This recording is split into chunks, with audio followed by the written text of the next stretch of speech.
Hi all, welcome to Gyanbricks channel.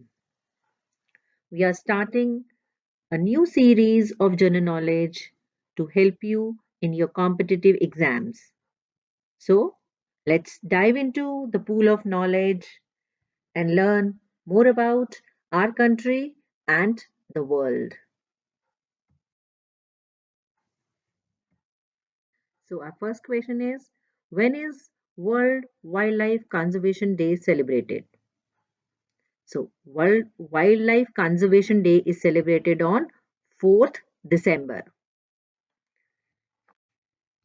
आपको इसमें ध्यान जरूर रखना है कि world wild life conservation day and world wild life day ये दो अलग अलग हैं. So wild life conservation day celebrated on 4th December और जब क्वेश्चन आता है world wild life day then the date is 3rd March. So you can differentiate between these two. There are two different question. तो आपको ध्यान रखना है जब सिर्फ वर्ल्ड वाइल्ड लाइफ डे आएगा तो वो 3rd March को सेलिब्रेट होता है और जब world wild life conservation day आएगा तो वो हमारा 4th December आएगा. Okay, so next question, name the species that are endangered. So endangered मतलब क्या रहता है? एंडेंजर्ड मतलब वो जीव जंतु जो पृथ्वी से हमेशा के लिए खत्म होने वाले हैं. They are about to end from our earth. So उसमें हमारे पास कुछ नाम है Asian elephant, black rhino, green turtle. So Asian elephant, black rhino and green turtle. There are many others. We have just written three main names. Asian elephant. आप pictures भी देख सकते हैं इनकी. Yes. So our next question is, name the species that have become extinct. अब आपको उन जीव जंतुओं के नाम बताने थे जो एक्सटिंक्ट हैं. एक्सटिंक्ट मतलब खत्म हो चुके हैं. अब उसमें से एक भी जो जीव है वो पृथ्वी पर दिखाई नहीं देता है. सो आवर आंसर्स आर डोडो, आप पिक्चर देख सकते हैं साथ साथ, woolly mammoth, dinosaurs and Indian चीता. लेपर्ड जो हैं ये वाले वो अब बिल्कुल एंड हो चुके हैं. They are extinct. Okay, next question is, when was the first wild life conservation day celebrated. सबसे पहला जो वाइल्ड लाइफ कंजर्वेशन डे है वो कब मनाया गया था? It was celebrated on 4th December 2012. 4th December every year we celebrate World Wildlife Conservation Day और सबसे पहले ये मनाया गया था 2012 में और उसके बाद हर साल 4th December को हम ये सेलिब्रेट करते हैं. ओके, चलिए next. Why is World Wildlife Conservation Day celebrated? अब ये डे क्यों मनाया जाता है? To raise awareness about species that are endangered. जो वाइल्ड लाइफ कंजर्वेशन डे है वो इसलिए मनाया जाता है जो हमारी स्पीशीज एंडेंजर्ड हैं यानी खत्म होने वाली हैं उनके बारे में लोगों को जानकारी दी जाए ताकि उनको सेव किया जा सके. ठीक है, so world wild life conservation day is celebrated to raise awareness. Awareness मतलब जानकारी देना, लोगों को अवेयर करना, उसके बारे में बताना. ठीक है, so moving on. Next question is, when is world kindness day celebrated. अब काइंडनेस क्या रहता है? काइंडनेस मतलब किसी से हम अच्छा व्यवहार करें वो है और वो सेलिब्रेट करते हैं हम 13th November को. World kindness day is celebrated on 13th November. So what do you understand by kindness? आगे ना क्वेश्चन कि काइंडनेस क्या है. Kindness means helping others and treating them well. लोगों को हेल्प करना और उनको अच्छे से ट्रीट करना. This is known as kindness. Okay, next question is, why is World Kindness Day celebrated? अब ये वर्ल्ड काइंडनेस डे बनाया क्यों गया, क्यों इसको हम सेलिब्रेट करते हैं? This is to show kindness and compassion towards other around the world. यानी हम दुनिया में जितने भी लोग हैं उनके साथ एक अच्छा अपना व्यवहार दिखा सके, लोगों के प्रति हमारे पास एम्पैथी हो, यानी कि हम लोग आपस में एक दूसरे के दुख दर्द को समझ सकें, महसूस कर सकें और एक दूसरे के साथ अच्छा व्यवहार कर सकें। इसीलिए ये वर्ल्ड काइंडनेस डे सेलिब्रेट किया जाने लगा और इसकी डेट कौन सी हुई? 13th नवंबर।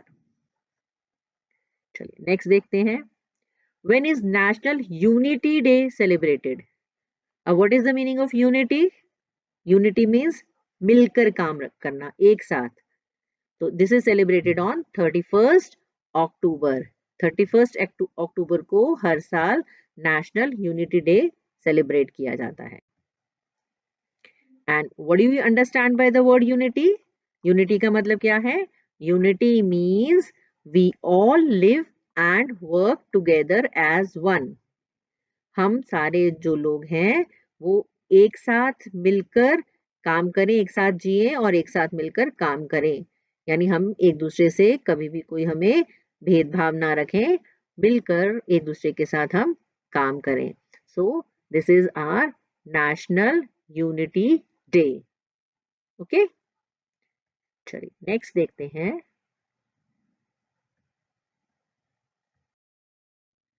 तो चलिए नेक्स्ट क्वेश्चन देखते हैं।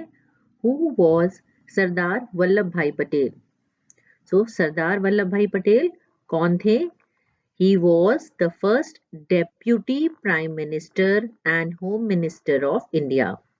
वो इंडिया के सबसे पहले डेप्यूटी प्राइम मिनिस्टर थे और होम मिनिस्टर थे इंडिया के। तो डेप्यूटी प्राइम मिनिस्टर जैसे कि जो प्राइम मिनिस्टर जो है सबसे ऊपर पोस्ट है और उसके नीचे जो हो जाएगा वो डेप्यूटी प्राइम मिनिस्टर। आप लोग स्कूल्स में देखते हैं ना, प्रिंसिपल होता है, उसके बाद वाइस प्रिंसिपल होते हैं। तो डेप्यूटी प्राइम मिनिस्टर के एक स्टेप नीचे होता है। चलिए नेक्स्ट क्वेश्चन देखते हैं। Who is also known as iron man of India? It is also Sardar Vallabh Bhai Patel. सरदार वल्लभ भाई पटेल जो हैं उन्हें हम आयरन मैन ऑफ इंडिया भी कहते हैं। ये हैं सरदार वल्लभ भाई पटेल, आप देख सकते हैं कि पिक्चर भी। तो आयरन मैन कहा जाता था इन्हें, लौह पुरुष, हिंदी में जो लोग पढ़ते हैं इन्हें लौह पुरुष भी बोला जाता था। ये बहुत ही स्ट्रांग, माइंड से भी और बॉडी से भी बहुत स्ट्रांग थे ये। नेक्स्ट आता है, on whose birth anniversary is national unity day celebrated? National unity day किसके बर्थडे पे सेलिब्रेट किया जाता है? सरदार वल्लभ भाई पटेल। अभी हमने पढ़ा था ना कि नेशनल यूनिटी डे मनाते हैं, क्या डेट थी उसकी? 31st अक्टूबर। तो 31st अक्टूबर क्या होता है? सरदार वल्लभ भाई पटेल का बर्थडे होता है और उसी दिन को हम नेशनल यूनिटी डे के रूप में सेलिब्रेट करते हैं। और ऐसा इसलिए किया जाता है कि वल्लभ भाई पटेल जो थे उन्होंने देश को एक साथ जोड़ने के लिए, लोगों को एक साथ जोड़ने के लिए बहुत ही प्रयास किए थे। उन्होंने जो छोटे छोटे ग्रुप्स में बटा हुआ था हमारा कंट्री, तो उन सबको एक साथ मिलाने के लिए उन्होंने पूरी कोशिश की थी। चलिए नेक्स्ट है, हु रोट रामायणा? आप सब रामायणा के बारे में जानते हैं। रामायण राम की जी की स्टोरी जो आप अपनी पोएम्स में या स्टोरीज में भी देखते हो उनको, तो उसको लिखा किसने है? महर्षि वाल्मीकि ने। जो उसे पूरी स्टोरी को बुक के फॉर्म में लिखा है वो लिखा है महर्षि वाल्मीकि जी ने। तो महर्षि वाल्मीकि के बारे में अगर आपसे पूछा जाए कौन थे, वो रामायण के रचयिता हैं, राइटर ऑफ द रामायण। ठीक है, नेक्स्ट क्वेश्चन है हमारा, when do we celebrate Valmiki Jayanti? अब वाल्मीकि जयंती कब मनाई जाती है? जयंती आपको मैंने बताया कि जयंती होता है जब बर्थ डेट होती है। किसी की भी बर्थ डेट जो है, जन्मदिन जो है, उसको हम जयंती के रूप में मनाते हैं।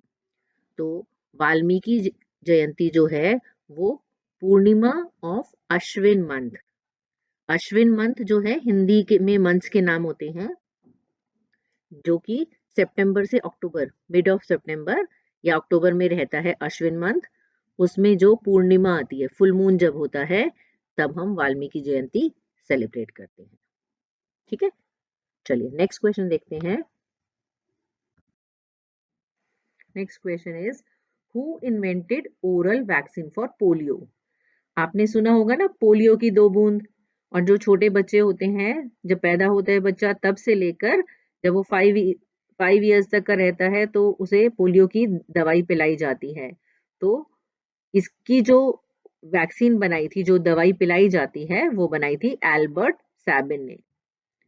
एल्बर्ट सैबिन जो है एक व्यक्ति थे जिन्होंने ये ओरल वैक्सीन बनाई थी पोलियो के लिए, और इससे बहुत सारे बच्चों को पोलियो से बचाया जा सका है। ठीक है, नेक्स्ट क्वेश्चन देखते हैं। Chhath Puja is celebrated on which of the Hindu calendar month. अब छठ पूजा बहुत सारे बच्चे मनाते हैं और आपको पता भी होगा, पर ये किस मंथ में मनाया जाता है, और इसका मंथ का नाम आपको हिंदू कैलेंडर के अकॉर्डिंग बताना है। तो हमारे हिंदू कैलेंडर के अकॉर्डिंग कार्तिक मंथ जो है, उसमें हम छठ पूजा सेलिब्रेट करते हैं। जब हमारा दिवाली आती है, दिवाली के बाद आता है छठ पूजा, तो मंथ का नाम होता है हमारा कार्तिक।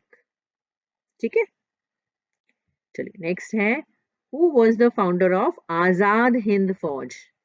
आजाद हिंद फौज किसने बनाई थी? Subhash Chandra Bose. And whose birth anniversary celebrated as Parakram Diwas. अब अगर हम पराक्रम दिवस, सुना है आपने नाम?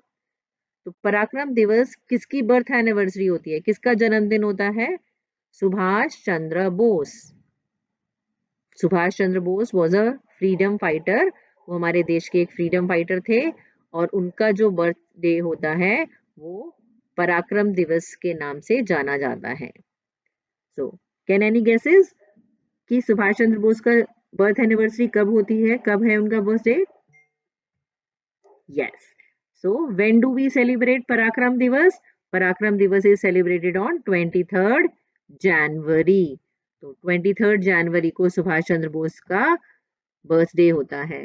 सो सुभाष चंद्र बोस का बर्थडे 23rd जनवरी को आता है, और इस दिन को हम पराक्रम दिवस के रूप में सेलिब्रेट करते हैं, और इन्होंने आजाद हिंद फौज बनाई थी। ओके, तो आज के लिए बस इतना ही।